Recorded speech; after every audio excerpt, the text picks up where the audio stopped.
All right, hey everyone, welcome back to another Wildwoods Beekeeping live chat. And tonight we're joined by Rainier Eich, and he's another young beekeeper, kind of around my age. And it's good to have you on here, Rainier. How are you doing this evening? I'm doing pretty well, Grayson. How are you doing? I'm doing pretty good. We've been kind of battling some weird flows around here. You know, we've been getting kind of iffy stuff. We're usually kind of, we usually have a good flow about this time, but now we're kind of getting more there because we've been having kind of flowy temperatures, kind of wompy, so it's been kind of weird. This is a different weird year, but maybe it'll kind of start coming back up a little bit more, but who knows with Mother Nature. You never can control it. Oh, yeah, it's you always are guessing and you're always getting it wrong. That's what I find myself feeling. Definitely. Yeah. Well, first, Rainer, I wanted to talk a little bit about. I was going to ask you if you could share with us, because I know a lot of people on here might know who you are, but some people might not. So if they don't know who you are, I was wondering if you could share. It's kind of how you got into beekeeping and a little bit about yourself, if you could. Yeah, I'll give you my elevator pitch. So I started in 6th grade, which would have been it's almost exactly 5 years ago. And my mom was like, this was in 5th grade actually. She asked me, "Do you want to go to bee class?" And I said, I guess. So it was already March, and bee class happens here in March, so it already sold out. But then the next spring, we got into bee class, and I took it with my mom, and I was fascinated. And one of the first times I got home after bee class, I opened up YouTube, and so I've been watching YouTube religiously about bees for a really long time now. And so I have currently 13 hives. My goal is to go to 25 hives and 5 nukes by the end of the year. And I started my YouTube channel, started posting on my YouTube channel really January 21st this year. So it's been about 3 months, and I've enjoyed a lot of it. I've got 60 videos up, and I do live chats every Friday, like Grayson does on Mondays. Secret, I copied him a little bit, but he paved the way for me to do it. So yeah, I started doing these live chats, so I'm gonna share something that many beekeepers like in the comments, like Gunline and DC, were here from the beginning. Yeah. So I've been uploading since a year ago, and my videos never really got any attention. It's like, my family was the only one who were watching. Yeah. And then eventually 7 months ago, another beekeeper kind of found me out and shouted me out on their channel. Yeah. And they do live chats every Tuesday night. I think they still do that every Tuesday night. And I went on there. I got a lot more subscribers. My channel kind of got more into it, and then they're the ones who kind of got me into doing the live chat kind of thing. First live chat was 6 months ago on Sunday, and ever since I did those live chats, I kind of got interested into it, and I liked doing it more. And I kind of upgraded. I used to do. I really didn't do much good editing, or I didn't even do any thumbnails. And then ever since channel kind of got rolling, now here I'm at 592 subscribers. I kind of got to the point where I'm going to go ahead and start doing little thumbnails and whatnot to try to get my channel a little more. And it did. It helped a lot. And got more people on, the live chats, like Bob Benny, yourself, and some other guys. I forgot how many live chats. I think there's like 20, 24 so far. And I've only missed a couple. So I really think that's something. It's definitely good to talk to other beekeepers, and I found it very, very fun to do videos. And of course, right now I'm not able to do as many videos. I've been really busy, as anybody knows that my videos are kind of slacking off. I used to be able to do videos every 48 hours, and something I'll share a secret if you Rainer and anybody who's watching who does YouTube, that whenever I don't do videos for like a week, they don't get as much attention. But once I do them if I keep it consistent, do it every 48 hours, they start exploding. They do better than the other ones where I don't do it so far. So that's something that I found. And I hear people talking about it all the time for YouTube algorithm and all this different stuff, but I just never thought. I just thought that it's probably nothing, But I just found it out that that's just something how kind of YouTube rolls, and we've been doing that, but it's just been kind of slacking off on the YouTube channel. But that stuff happens in this time of the year, so you have to kind of figure that kind of thing out. So how's the I wanted to ask a quick question. How's the kind of flow going in Maine? I know it's a little different. Of course, down here we're kind of like I said, we were talking at the beginning of the intro for anybody who doesn't know, the flow here is slacking off a little bit. So I really don't know what the difference is between me and you, but what is it? Is it a little different, or how's the flow kind of going on for you? Yeah, so we're not really in flow season yet, I would say. We have some nectar coming in. But the bees aren't really particularly large. Like my biggest colony has maybe 8 or 12 frames of brood, and a lot of the ones in the bottom box aren't full. They have some brood on the frame, but they're not like entirely full. So the hives aren't huge, but they're getting there. And then in the next, we got almost full dandelion bloom these last few days. So they should mostly be going to seed probably in about 5 or 6 days. So I don't think I'm going to get much of a flow on this dandelion this year, but last year I did get a dandelion flow, and maybe made 10 or 15 pounds of honey. I left it on the hive so I could keep filling the supers, but that's how it goes here. We sometimes can get a dandelion flow in early May, and then our main we get kind of another boost of nectar in late May. It's called a Japanese honeysuckle.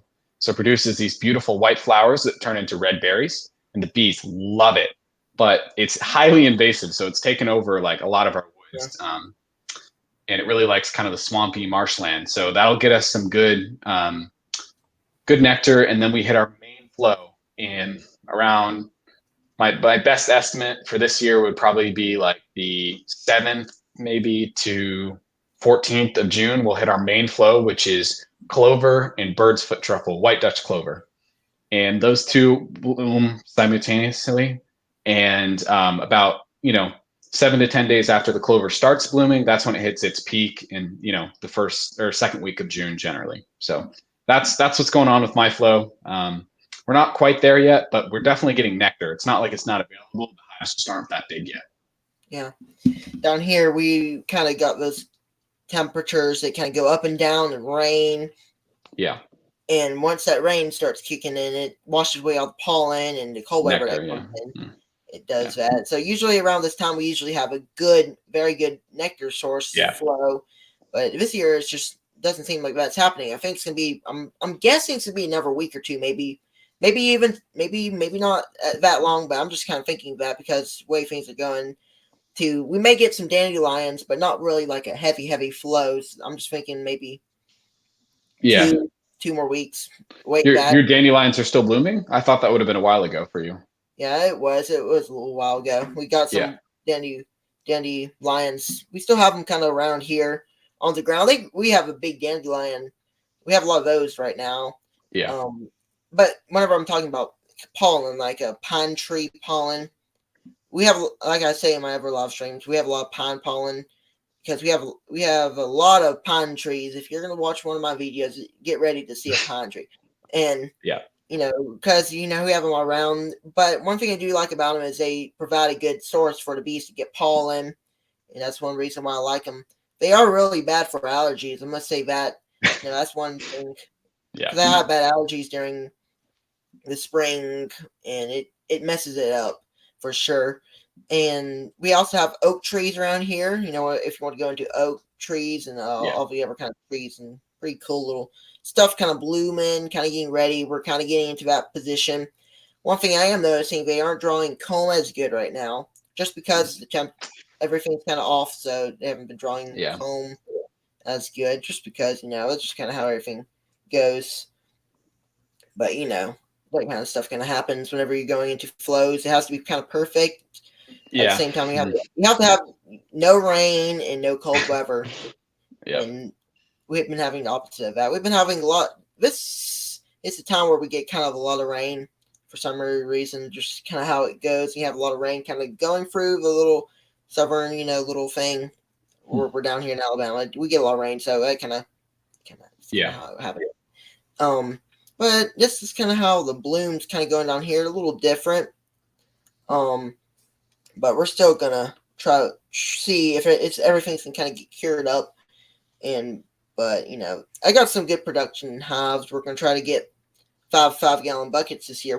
That's where I'm aiming. I'm gonna try to get a good money income out of that, so then I can do other things like buy more bees or equipment. That's the main thing. Equipment. That's what I need right now. I'm kind of running low on frames. That's if I'm gonna do what I'm doing. Then, I'm gonna need more frames, but we're just gonna see how it goes. But that's kind of what's going on. To keep it short, sweet, and simple, it's kind of how the flow kind of happens down here. But usually it's warm, but it's a good flow right now. But we're not seeing that. I know Bruce down in Alabama, down here. Bruce. I know you have him on your live chat. I had him on last week, and it was a good live chat. And we're gonna try to sometime get up. I'm gonna try to get with Bruce sometime and do some videoing. So sometime y'all will see a video of me and Bruce, and don't worry. We're just it's just kind of busy right now this time of year, but sometime I'm gonna try to get all that stuff figured out. But that's blooms, that's kind of what's going on with blooms. It's just kind of slow, but we're soon maybe it's gonna be. When do y'all expect y'all's big honey flow to come in, or your flow? We'll get a little bit in the supers at the end of May, and then I'm hoping for about 60 pounds. Well, about 50 pounds between like the 10th of June and like the 4th of July. So that about 3-week period, we can make 2 or 3 supers. So I've got a drawn super for everyone. And then hopefully I can get them to draw out and fill up another foundation super as well. Yeah. I had one super that was drawn that I put on, so that's good. One thing I do know that we can talk a little bit about genetics. I know we're both down here. So one thing I do want to mention that I really like Russians and Italians, and both have their unique ways of why I like them.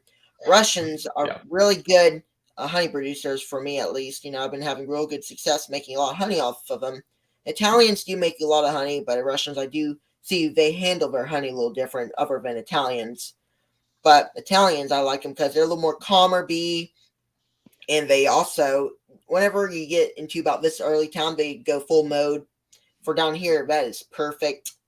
For some people, I guess, like, up north, it's not as perfect because, you kind of want to be kind of like Carniolan Russian, maybe. It kind of works out for there. What do you like? What's your kind of source in your beer that you like to have genetics and that kind of thing? Yeah. I have a different opinion than a lot of beekeepers. I don't, bees have traits, but they're really muddy. So there's just, when queens go out on a mating flight, yes, you can potentially control the mother's side, whatever egg she came from, but she's going to mate with, between like 10 and 40 drones, somewhere in there. So, there's going to be a lot of different genetics in your hives if you have a good amount of diverse drones, and pretty much everywhere it does. So what I prefer, I would say, is a more Russian or Carniolan bee. That's what I'm breeding towards. They aren't all pitch black, I'm trying to breed for those traits. So I want them to explode in the spring, and I want them to conserve food well during the summer and during, going into the spring. So that's what I'm breeding towards. I've got 4 virgins from Corey Stevens coming in on the 23rd of May, and I'm making splits for those this weekend. And then I'm going to order 6 Russian queens from a Russian Breeders Association breeder, and I'll get those in June or July. So I'm trying out a bunch of stuff because I don't know if you caught my live chat with Ashby, but what he really stresses is you just need a lot of genetic diversity. Hives that are genetically diverse, there's some data to show that they're more mite resistant and overall just much more healthy and vigorous. And so if I mix my core VSH for virgins, with whatever stock I got, with all those Russians, I'm going to get a hybrid that's going to have that vigor and hopefully do everything I want. And I'll breed towards whatever the best of those are. So, yeah.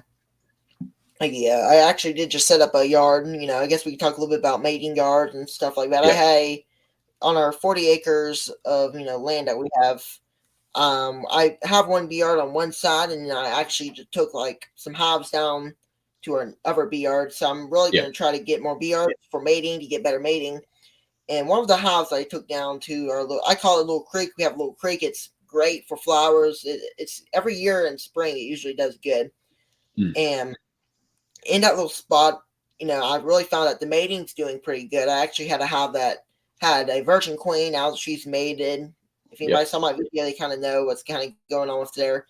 yeah, And queen down there is really doing good. Every cell, she's going from bottom to top, and I'm pretty surprised that it turned out pretty good. But so what I did was, I had two hives down there. Now they both have mating queens. I took some more, splits that I made down there, hopefully to see if they have a good mating down there. We're just going to see kind of how everything plays out. So we're just going to see. I really do like to have a mate, two yards to kind of mate with. Of course, you don't have to, but I kind of like to. What's your thoughts on, like mating yards and that kind of thing?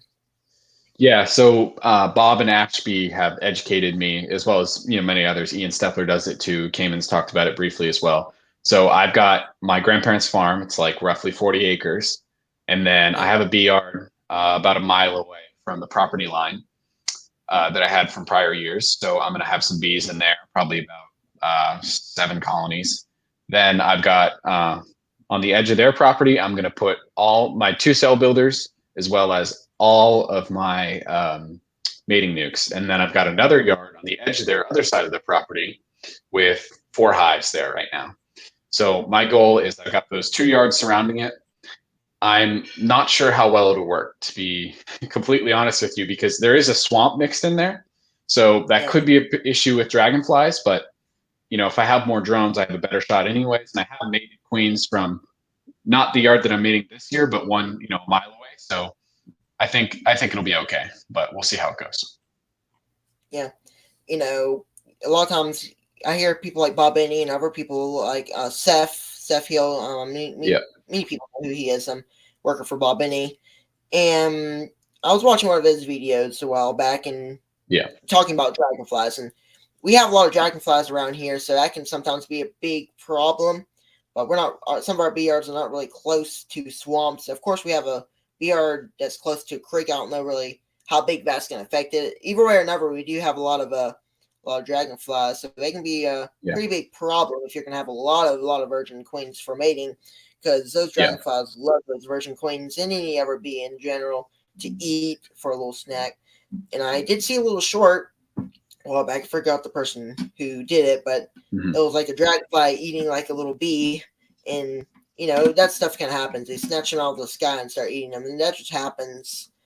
And I haven't had too many problems with them just yet, but right when I say that, it's going to happen, so I'm not going to say anything just yet about that. But this year is actually my first year of actually being deep into it. I guess we can talk a little bit about that. Our next topic, I've been really talking about this to other beekeepers and other guys about making money with bees. And of course, most beekeeper who's getting into beekeeping or a new beginner is going to be looking at it. How do we make money with bees? Because I want to make money with bees. So what do you like? Do you like to make money with your bees? And if you do, how do you like to do it? Queens and apiculture. Yeah. So I started 5 years ago, but I didn't get a honey harvest till my 3rd season. So it would have been 2020. And so I've harvested, I think it's like 300, like 340 pounds. And so I'm about to drop off 2 more cases of honey tomorrow, but I'm down to like 60 right now. So I've sold a fair amount of honey, not a lot, but some. And then I'm planning on selling some nukes next year. Maybe, I don't know, 2, 3. We'll see how it goes. I'm only going to promise 1 or 2 because I don't want to over promise what I have. But then my goal would be in 2021, I sold 10 queens. Last year, I sold 30. And this year, my goal is to sell 40. and my plan is to send out 113 queens on mating flights. And if I get 80% mating, I think I did the math, and it's like 89 queens. So, yeah. Yeah, definitely. This year I was gonna try to do a little queen rearing, and I'm not sure if that's gonna happen. I've been busy trying to make splits, and my house might not be strong enough for time to make queens. I do have everything I need for queen rearing, so if I don't do it this year, like I always say, you have the equipment. I can always do it next year once I have my numbers high. This year I'm going to tell everybody kind of what I'm focusing on. I haven't really explained kind of what I'm focusing on. I'm focusing more like on expanding and honey production this year more than I am queens and making nukes to sell. I do have some nukes I'm going to sell to a few guys, some friends of ours. And other than that, I'm not really going to be selling too many nukes or even other things like queens and stuff. We're going to try, and I'm kind of figuring some stuff out. I'm gonna try to start 3D printing things. I kind of find that kind of cool to do that, and I'm trying to get ideas. Try to sell some like 3D printed frames, and that's a good idea I've been thinking about. Like, I still have plans. I'm kind of trying to plan things out for that. And I know some guys, Brian from Castle House, and some other people who are into 3D printing, so maybe they'll help out because I'm no 3D printer expert. So if you hand me anything to do 3D printing, I'm gonna hand it back to you. Say I don't know what in the world this is because I don't know nothing about 3D printing, so I need to get a little more grip on it. And to believe it or not, there's not many videos on 3D printing beehive stuff because not many beekeepers who are really into doing that are going to do a how-to 3D print stuff. So that's kind of how that kind of goes towards. But that's kind of what I like to really do about making money. I really do like to get a little income. We're making some wooden nukes. We're kind of in the process of making more nukes, and we're going to try to sell some wooden nukes. So we're going to see about how that goes as well. I made a video. Or not really a video. I do need to make one. We're trying to make one. We're trying to get everything set up right now we like to do a lot of wooden work and do woodwork stuff and not just bee stuff, other things, it could be whatever. And we're going to start doing bee nukes and beehives, and most of it's going to be for us. But if I have any spare, I'll put it on Etsy or whatever and sell it. So I'm still trying to get things figured out for, making an Etsy store. And I still got a lot of things to figure out and get things set up. But once it happens, it'll happen. I'm going to let everything kind of flow, kind of let it kind of ease, and we should see how everything kind of starts out. Yeah. How much honey do you have on your hives right now? Would you guess? Like how many supers? Well, this may sound disappointing, but maybe one right now. We've been having a bad, like I said, we have a bad. I'd have more, but really right now it's just not really good year. I have some supers on that are waiting to be drawn out, but the bees aren't really drawing it out. Maybe I'm being impatient, but I'm going to give them another 2 weeks. I'm going to come back in 2 weeks and some of my other hives and check and see if they're drawing out some of the supers I have. But to say clearly I have one full super, so that's the okay start to things. Of course, it's, usually we'd have more honey by now, but, we're going to have to kind of wait it out. I'm hoping by second week of May, we'll get some kind of a good honey flow that to the point where bees are filling in supers every week, and I'm able to get all those supers off and put them in the extractor and harvest honey. But that kind of thing kind of happens. What are you kind of looking for toward your honey, harvest this year? How many pounds? I know you're looking for how many pounds are you looking for this year again? I kind of forgot already. I want to have 12 super strong, which would be like 360 pounds, but at least 300. That's pretty much my goal, 300 to 360. I haven't worked that hard to sell my honey, and I'm almost done. So I figure I can pretty easily sell that 300 pounds. And as far as when I'll pull the honey, I'll probably pull it around the 4th of July. Depends if our flow is really good. We had a 5-inch rain last week, about a week ago. So the ground's very wet, so that could be, good for the future honey pulls. And I'll probably add supers probably this weekend or the next. So yeah, definitely. And right here we're kind of like I said, we're going to kind of wait. We're going to see how everything flows out. But I'm not in too big rush. I still have some things. I got one thing I posted, a little community post. A lot of people saw it.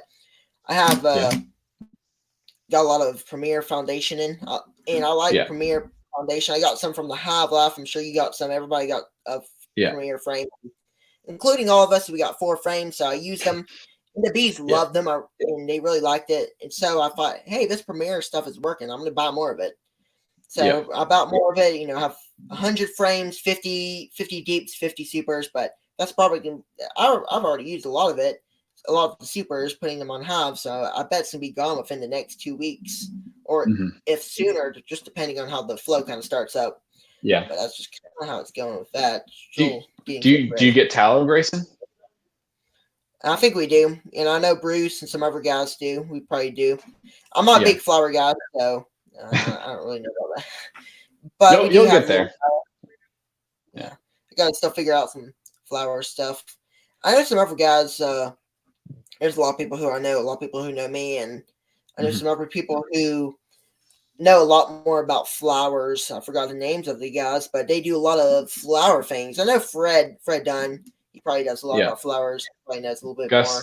Gus knows his stuff too about flowers. Yeah. There's guys out there who know a lot more about flowers. And like gold. Down here in the fall we have a lot of goldenrod. It's a little different than some people. I don't know if you have any goldenrod in fall. I'm guessing you do. Yeah, we have goldenrod, and it's a 50-50. Like, it produces great pollen. Our goldenrod actually starts blooming around the 4th of July. It blooms just a little bit till about late July, and then we get a lot of pollen from goldenrod from late July till the bees stop foraging in like October. But it's 50-50 whether we get a massive nectar flow or absolutely nothing. So, yeah.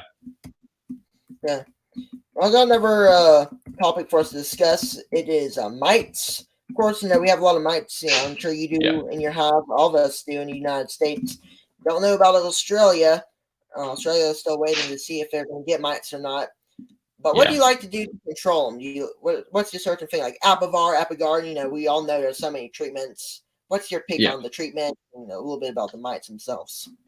Yeah. So what's standard here is a lot of people use Apivar. I have not. I've pretty much exclusively used Formic Pro and oxalic acid. It seems to work pretty well for me. And then, so I like to test definitely in June and July. And I don't know if you saw my video, I made it before I went on my trip. It's this new type of test from Zach Lamas's research.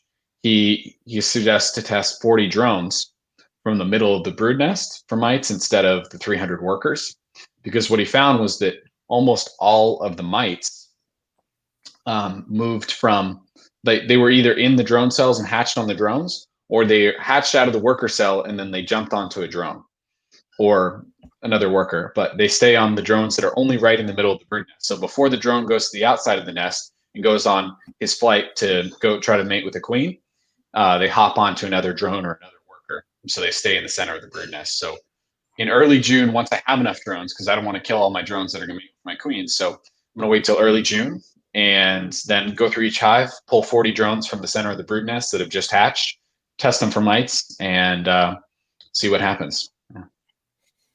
Yeah.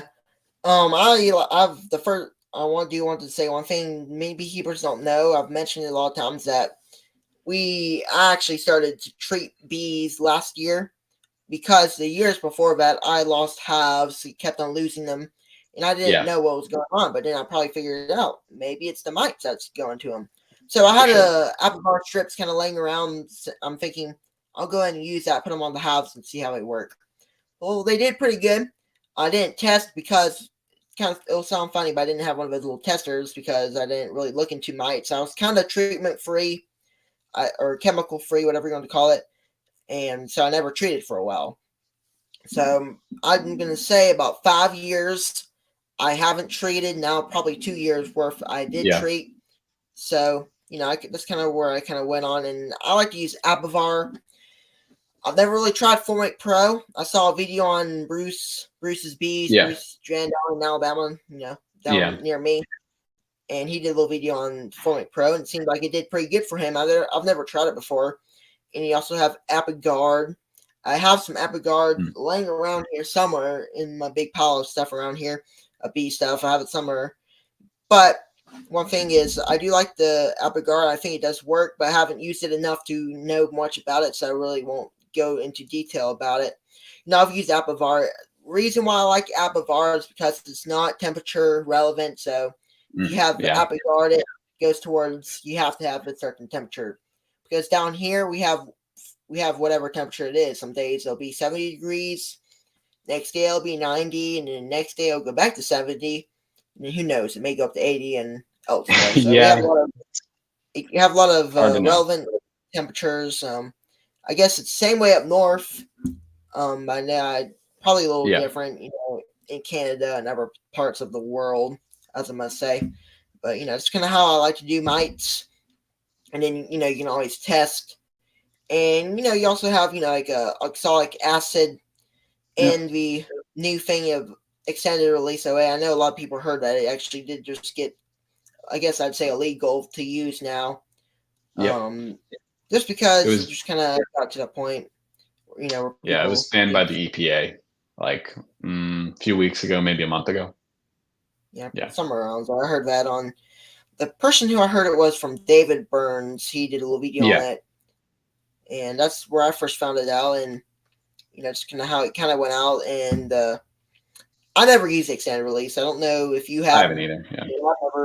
I've never really fooled around with it. I know like Bob Benny probably has, and some other guys.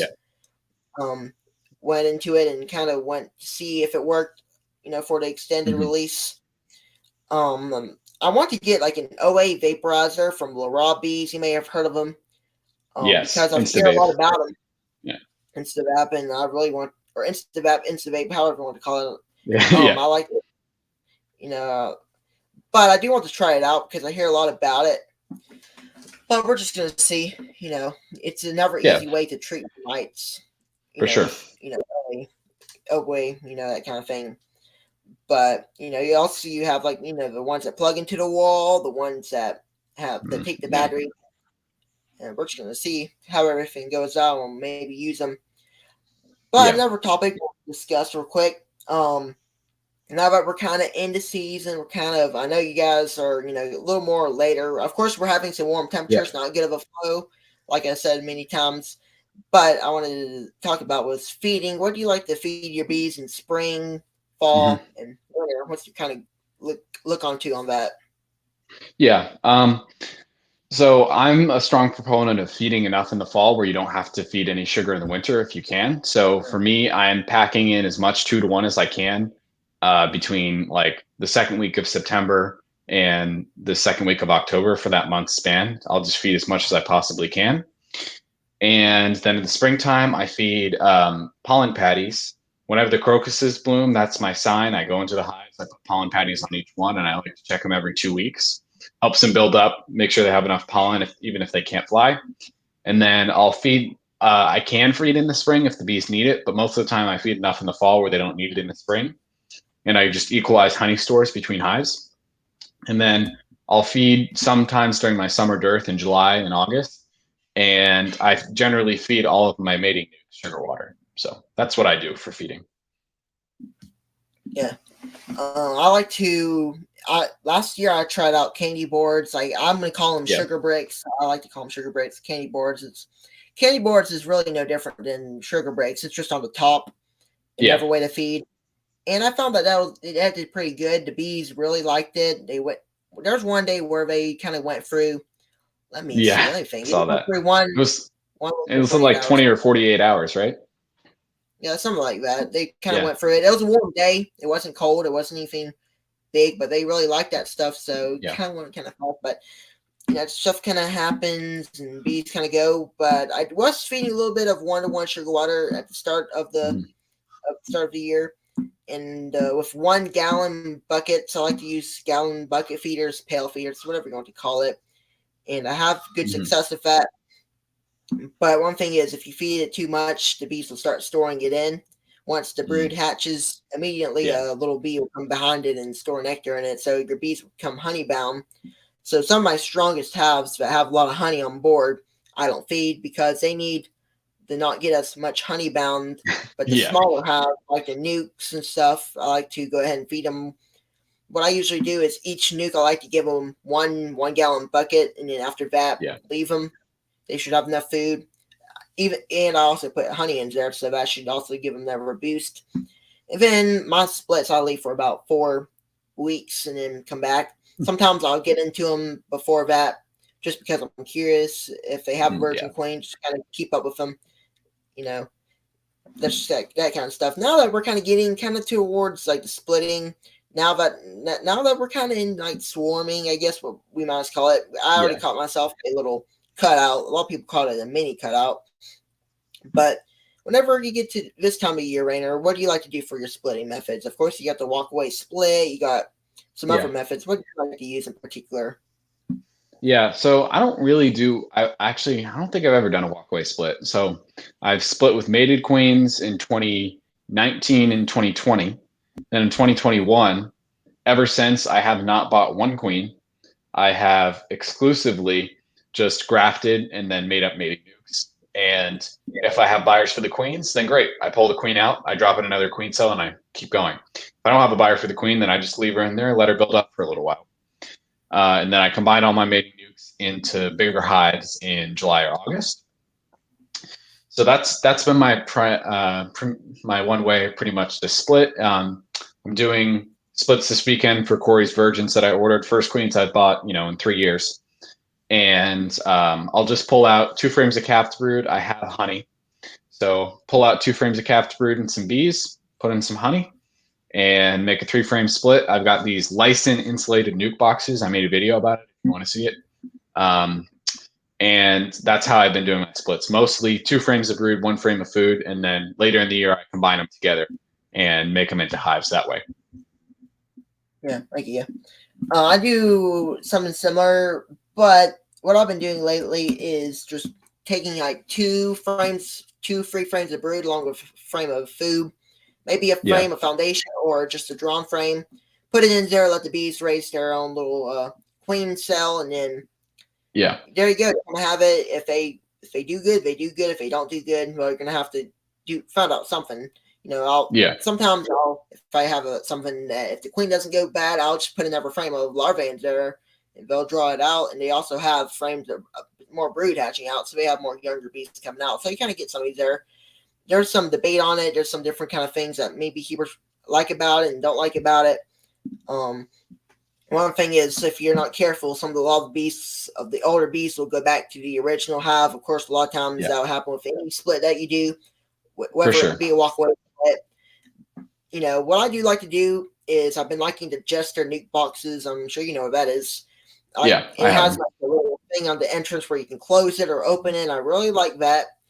And what I do is I made a split with it, and I like to put the 5 frames in there, close it up, close the entrance up, take it where I need to take it. If I take it long range, if I take it, maybe to my new bee yard, from my original bee yard to my new bee yard, I'll set it there, leave it overnight, maybe even later, and come back the next day and open it up. So then, and then I heard from a beekeeper or a friend of mine on the YouTube channel that kind of gave me an idea, and I kind of liked it. You can put like grass in the front to kind of get them to reorientate, and you can also do put like, let's just say something in front of the hive, whether it be, I don't know, whatever. I know some people like put like their golf carts right in front of it just to kind of get them to reorientate, figure things out. I just saw that especially from David Burns. That's another thing he did. There are many different ways you can get them to reorientate, whether it be put grass on the entrance or put a golf cart right in front of them just to make them reorientate. There's so many different ways. I really like the way of just putting grass right in front of them, or whether it be pine straw. And then the bees kind of take it all out. Of course, I wouldn't recommend to pile it up all the way. I like to just do it like little layers, so then the bees still have a way to breathe and still have ventilation. Especially in those hot days. If you're on a little colder day, 50, 60 degrees, you don't got to worry nothing about it. But if you're going up to 80, 90 degrees, that's whenever you got to make sure we have some kind of ventage somewhere in your nuke box, so then they won't, heat up, and that's how they die. That's just kind of how that kind of goes. That's kind of how I like to do it. There are many other ways, but that's just kind of the thing that I do.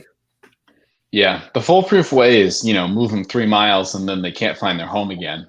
But I don't think you have an apiary to move them away. Like if I catch, so fun fact, I've never lost a swarm or caught a swarm. So if I do catch a swarm, what I'll do is I'll maybe put it, let's say if it's in one of my yards over near my grandparents' farm, I'll bring it back to my house. And if you reset them more than 3 miles, then there's nearly a 100% chance they're going to stay in the box. So some people give them young brood, and I think that can definitely help. But the reason why swarms leave, or from my understanding, when you've put them in a box is because the bees were about to leave and they had already decided on a location. So when you keep them in that same yard, they still know they can still find that location. So that's why they would leave still. Yeah. I've heard a lot about that. Like 3 miles, move it. They don't go any farther. But I don't think I can move mine more than 3 miles, because that's a long distance. Unless if you make a new nuke, close the entrance up with one of those little jester boxes, put them in your truck, and if you have like a bee yard, maybe 5 miles away, that'll work. Yeah. But if you just have 40 acres like me, there's no way you really can do that. It's just kind of really impossible. So sometimes I'll lose bees going back to the old hat, but it's okay. As long as I have some young broodings there, a lot of bees hatching, it shouldn't worry too much, because of course those are older bees. Yeah. And mostly like some of my nukes kind of consist of younger bees, just because sometimes they'll fly away, and sometimes that's good because it won't be as aggressive or defensive. One thing you do have to note, that it won't have as much foraging force. For sure. But until those younger bees get older and start going on their orientation flight or whatever, on their foraging flight, and go out and kind of forage for whatever they can find out there. But that's kind of how that stuff kind of all plays out into role, and how it does its things, and Mother Nature, how everything kind of works out. I found that pretty cool. That's why I kind of got into bees. It's because we're get outdoors and do something productive, and that's kind of how we got into it. And ever since then, I've really liked it, and able to get into bee suit and go around the bees. And I do want to mention that sometimes whenever I'm going to a hive, and I have somebody over, like a friend or something, and they're around there, I'm going through the hives kind of fast and quick and easy. I'm going through my meanest hives, and people from the background that was there or around me are saying, "There's bees all over your head, all over your body, all over singing you. How are you not afraid?" And I'm like, they are, because I can't see them, so I just really ignore them, because if you become scared or whatever, they're gonna sense it, and they're gonna be more mad at you. So whenever I'm going to my meanest hives, they're right here all over my face. I'm like, "Hey bees," whatever, and I keep on going through the hives and do my thing, and that's kind of how that kind of rolls into play. Of course, I don't know about your stance. I don't know how many mean bees you have, or aggressive, defensive. Down here, I have hives that are pretty defensive. And the swarm hive, everybody wants to know an update on that. Probably I haven't been able to do videos. But what's going on with that one? It's doing pretty good. I do gotta say, they don't have much honey in there. They maybe have a frame too. Everything else is eggs, larvae, and brood. They have at least 8 frames of brood in there, from what I'm seeing. And I'm looking at them, I'm like, wow, that's pretty good. And the queen, that's one of my best queens on the lot, on that little apiary. So first, my strongest hive, 20 frames, I think, of bees, maybe 18, 17 of bees, or something like that. But the swarm hive came in. It was small, really small, wasn't that big. But, it grew, and then once now it has 8 frames of bees, 10 frames of bees, 8 frames of brood. They're going to start becoming defensive, awesome. And the queen is very good. So that stuff kind of happens. But that's probably one of my most defensive hive, and I'm sure it's probably some kind of Russian, something like that. I'm not really all that sure, but that's kind of how it kind of goes. Yeah. Sometimes she mates with the bad boys, and they're not so nice. Paul Kelly talks about how the trait for disposition, like, how nice or mean they are, is solely dependent on the drone she mates with. So it's got nothing to do with the queen mother. It's all about the drones, which I thought was really interesting.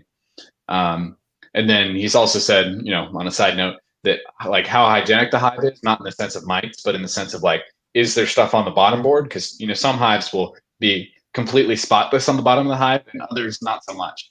And he said that's completely connected to the mother side, so the queen.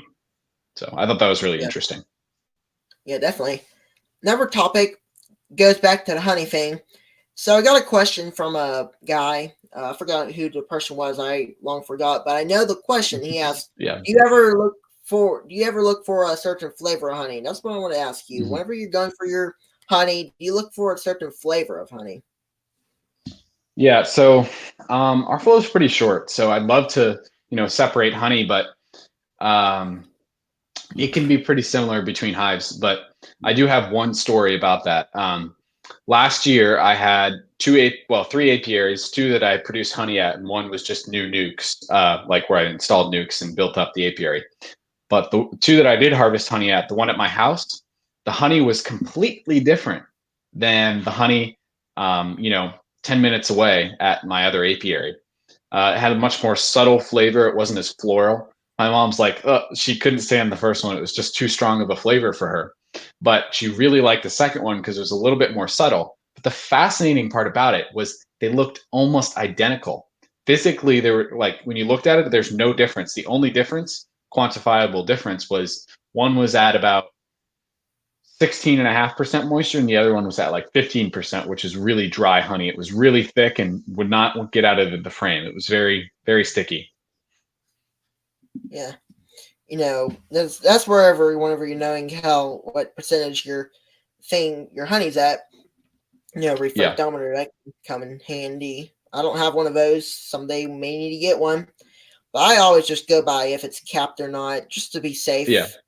I like to, whenever it's capped, I'm going to take it out of there and start, what I really like to see is, full frame of capped honey. That's something very good to see. And one of my Russian hives, I already requeened them there in a nuke. What happened was the hive was big. It was okay. Then it got down to like 2 frames of bees, and it just was not really that big of a hive. So I took everything out, all the frames of food in there. It was full of honey. And I didn't really want to extract it because it was a year or two older, and I just didn't know. So I just let all the other bees kind of rob it out and kind of give it to everybody else in the bee yard, because that small little 2 frames of bees wasn't going to eat it. Yeah. So I moved them down to a 5 frame nuke, and that was actually like 2-3 weeks ago. I think it was early March or maybe even early April when I did that. I didn't do any videos of it because usually whenever I'm going to a house, I'm trying to do it pretty quick. I'm not really that big on setting a camera out. But then once I'm done with the inspection, I wish I could set a camera out there because I want to do a video on it. I know the feeling. Yeah. And, that just that stuff happens all the time whenever I'm trying to think of video ideas and what I want to do. And I go out to bee yard, I'm like, I'm not going to take a camera. I don't really want to. You go back out. I'm like, that would have been a good video to do, but I never took my camera out there. So that's happened to me plenty of times whenever I'm doing that. But I'm usually whenever I'm going to my hives, I'm pretty fast on the barrel because quicker I get in there, quicker I get out. Of course, at the same time, I like to take my time, go through it. If you get into a big rush, you can start smashing bees and then start smashing queens and get the colony messed up, and then you're not gonna have a fun day. Then you have to start requeening, and then those bees can get mad. Sometimes even if I go into my little Russian, that swarm hive, if I smash bees, they're not gonna be happy.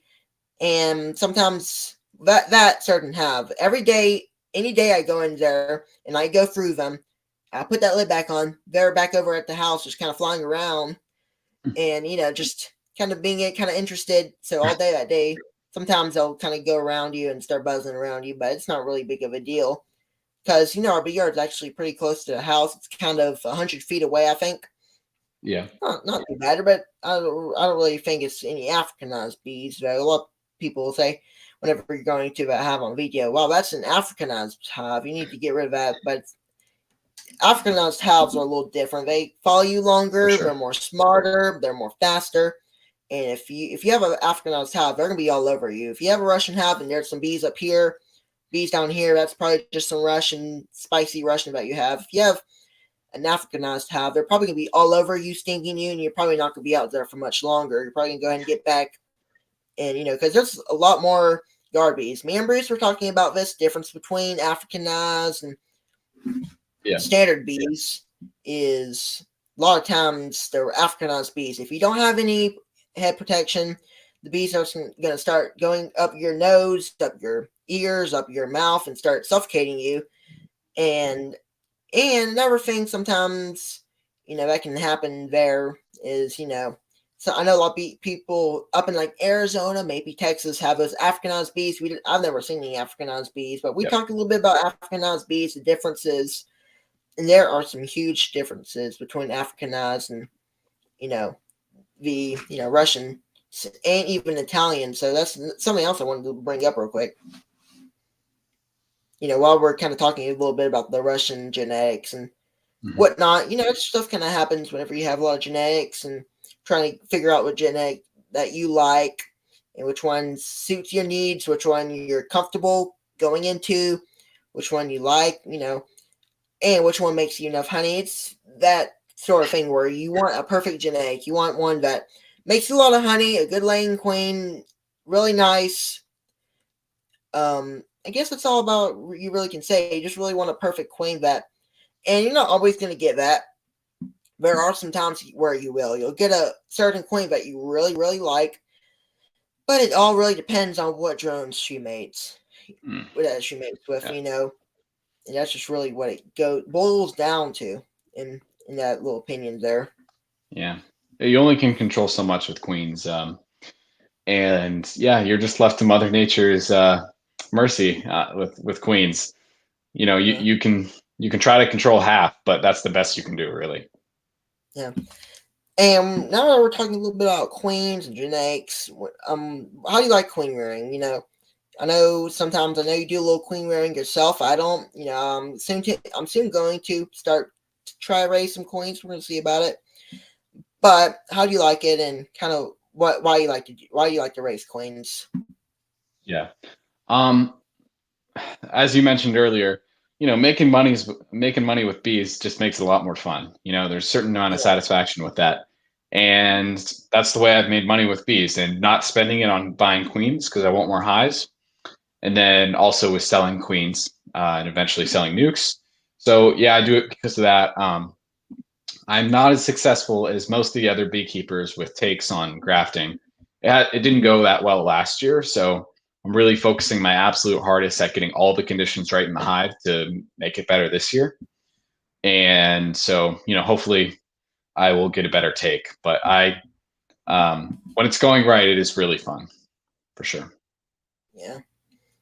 I hear a lot about it, like grafting and that's one thing another thing. What kind of a method do you like to use? You have starter/finisher, starter loan, finisher loan. That's at least what I call it. You also have you can use double screen boards. What do you like to use for queen rearing methods? Yeah. So I do something pretty similar to Bob. I don't use double screen boards. I just move them to a bottom board right next to the hive. So it's slightly different, but same premises. And then my own spin on it is this last weekend, I went into the hive. I sorted it out. So I had 4 frames of young brood in the bottom, 2 frames of capped brood. Then I had a queen excluder on there.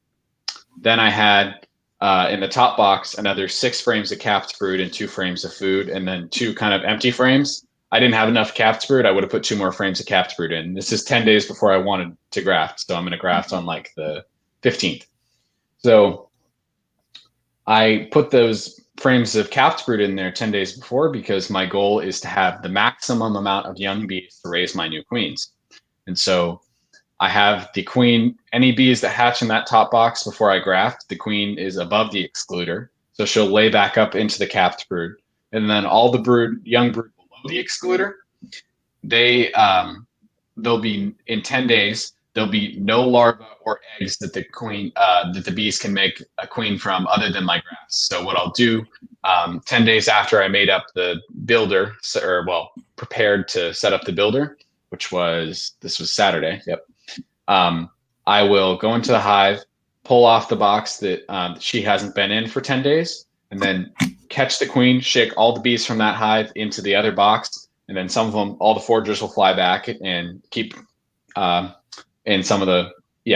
they'll take care of the hive. And then I'll have the maximum amount of young bees and plenty of pollen in there too to raise my queens. So I do a similar method to Bob, but I really focus on putting a lot of capped brood in 10 days before, because brood is capped on day 9.5 and hatches on day 21. So nearly all of that brood will be hatching by the time that I'm ready to graft.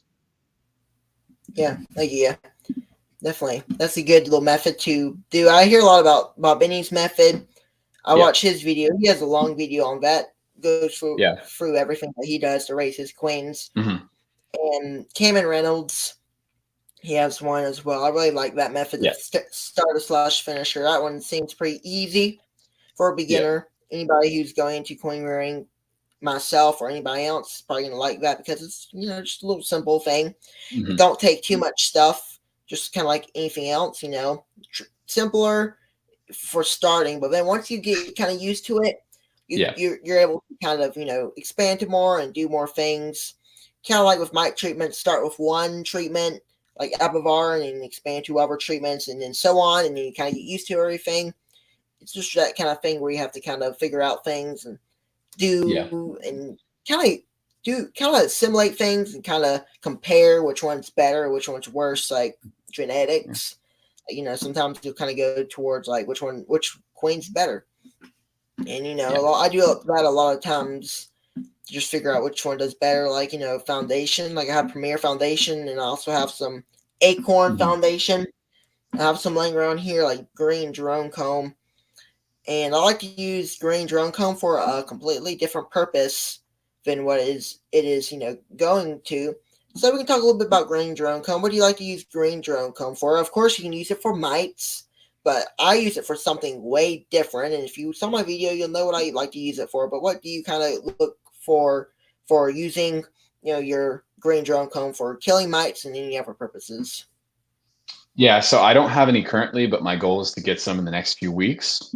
And I'm going to get them into my hives that would have the Cory Virgin queens. So I should get 3 back from a mating flight if I'm buying 4. So I'm hoping to get 3 back. Then I'm going to put those green drone combs into the hives, let them draw it out. And then once it's drawn out, I will then they'll raise some drones this year, but they won't really be in time for the main mating for this year. So, but those drone combs will be drawn out and in the outside part of the box for next year. So hopefully I can overwinter most of those. And then next spring, I'm going to have tons of VSH drones, because all 3 of the VSH hives, even though they won't be 100% VSH because they mate with all my drones and not Cory's, they will be producing 100% VSH drones, because drones are haploid, meaning they only have 12 chromosomes. And so they are exact genetic copies of their mother queen.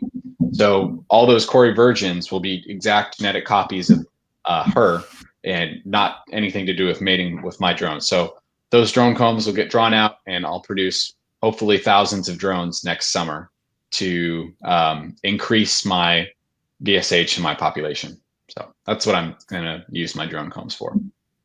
Yeah. I have some here. This is what I have. Yeah. I have like the green stuff. Of course, it comes in black and yellow and whatever color you want. Yeah. And these are Acorn bee frames. Of course, Acorn and Premier are pretty good frames. They do pretty good wax on here. I really like wax stuff. Really good for that, because the bees draw it out better than I find than stuff that's not really waxed good. And Premier, Acorn do a very good job on that. Just some other companies that do very good on that. But I have some here. I like to use it for pretty much the same purpose. And that is for, just raising drones for raising queens. So what I like to do is I like to put one of these in a strong hive. And whenever I first put it in there, I put it right in the middle. Just because, so we can draw it out faster and the queen will lay in there faster. Mm-hmm. If they want there's drones in here, I'll move it and take it and put it on the end. So then if the queen wants to go over to the far side and lay in there, she can. And I like to usually put these in a deep. So if you have double deep, you can put one in each deep, or you can just put one in one half. That gives you enough drones. If you have 20 halves and you split that up, put 10 halves down here, 10 halves on another location, and it's 2, 3, maybe even half, maybe 1 mile. And then you kind of get like a stimulation of good mating yards. That's what I kind of use it for. And I don't put these in weak halves. I put these mostly in just 10 frame boxes. Yeah. And that's kind of what I do that. And one thing is, if you have a lot of drones, that means that hive is pretty good and pretty good healthy. Because one thing is drones take up a lot of food. And for sure. One thing is, if you have a hive, most of those drones are going to be where the honey is. And if you have a nice frame of honey, they're all over there. They're all on each side of the honey, eating honey. So if you have a lot of drones, that means you have a good hive that has a lot of food to provide those drones. So you kind of get a stimulation there.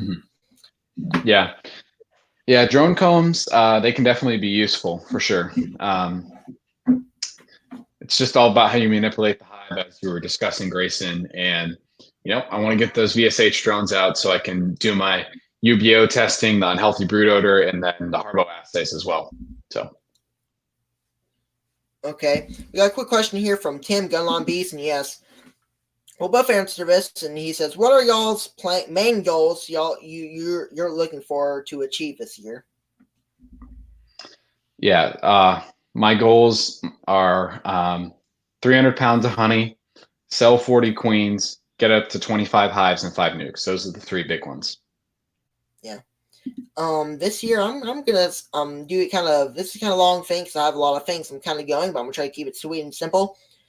And I'm at around, if I wanted to include my nukes, I'm about 10 hives, and I came out of winter with 5 hives, so that's not bad there.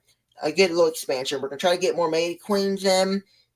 I'm really hoping for some good nukes to come back. I'm hoping to get a lot of nukes to a point where they explode. That's the main goal. Another main goal I'm kind of looking for. A lot of honey this year to make a little money. I'm going to try to make a little more profit to put into more Premier Foundation, more frames to assemble, and other stuff, right? And expand. I'm going to leave it 2 main things. It's really expansion and honey. And I'm looking for about 5-gallon buckets. I don't know really what that equals to gallons to pounds. I'm not really that sure. 300 pounds. 300 pounds, kind of something around there. That's a good little estimate to make a lot of honey. And that's kind of what I'm, looking for main goals. That's a good little topic to end us off. Well, we are already at 8:04, and we've talked a lot about different topics. I think I will go ahead and end it off here. I do appreciate you, Rainier, coming on here to chat bees for a little bit, and everybody who's watching. And if you haven't checked out Rainier's on Rainier's YouTube channel, and maybe go over there and subscribe. And he also has an Instagram. I have everything in the description. You can go check it out if you like. If you don't know who Rainier is, but other than that, I guess we'll go ahead and end it off here. And anybody who's coming in, you can rewatch it if you like, and if you could give this live chat a thumbs up. That would help a lot. But Rainier, I guess we'll see you later, and we'll catch you on the next one. Thanks for having me on, Grayson. I had a great time tonight. I love talking bees. Yeah, me too. We'll see everybody later. Take care, everybody. Bye.